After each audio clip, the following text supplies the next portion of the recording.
ബാഗിനോ പൂട്ടിനോ കേടുവരാതെ ബാഗിൽ നിന്ന് പണവും സ്വർണവും കവരാം. ഇത്തരം മോഷണങ്ങൾ വിമാനത്താവളങ്ങളിൽ തുടർക്കഥയാവുകയാണ്. നവീന സാങ്കേതിക വിദ്യകളൊന്നുമില്ലാതെയാണ് മോഷണമെന്നതാണ് രസകരമായ കാര്യം. കവർച്ചയ്ക്ക് ഗ്യാസ് കട്ടറും ആധുനിക സാങ്കേതിക വിദ്യകളും മാറ്റിവെച്ച് കള്ളന്മാർ പേനയെടുത്തു തുടങ്ങി. ബാഗിനോ ബാഗിന്റെ പൂട്ടിനോ ഒരു കുഴപ്പവും വരുത്താതെ ബാഗിനുള്ളിലെ വസ്തുക്കൾ മോഷ്ടിക്കുന്ന സംഘങ്ങൾ വിമാനത്താവളങ്ങളിൽ സജീവമാണ്. പൂട്ടിയിട്ട ബാഗിൽ നിന്ന് ലോക്ക് പൊളിക്കാതെ സാധനങ്ങൾ എടുക്കാൻ മാജിക് ഒന്നും അറിയേണ്ട ആവശ്യമില്ല.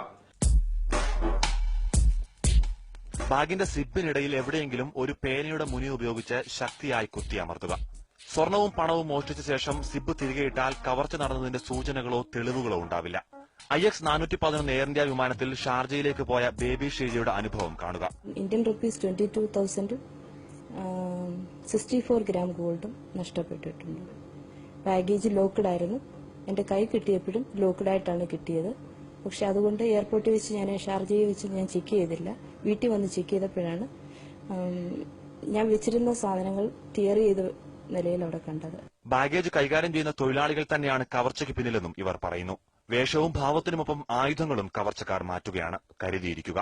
യാത്രക്കാരുടെ ശ്രദ്ധയ്ക്ക് താക്കോലിന് പകരം പേന ഉപയോഗിക്കുന്ന കള്ളന്മാർ നമ്മുടെ ഇടയിൽ തന്നെയുണ്ട്. സ്വന്തം ലഗേജുകൾ സൂക്ഷിക്കുക. ഷാർജയിൽ നിന്നും ക്യാമറമാൻ തെൻവീറിനൊപ്പം ഫൈസൽ ബിൻ അഹമ്മദ്, ഏഷ്യൻ.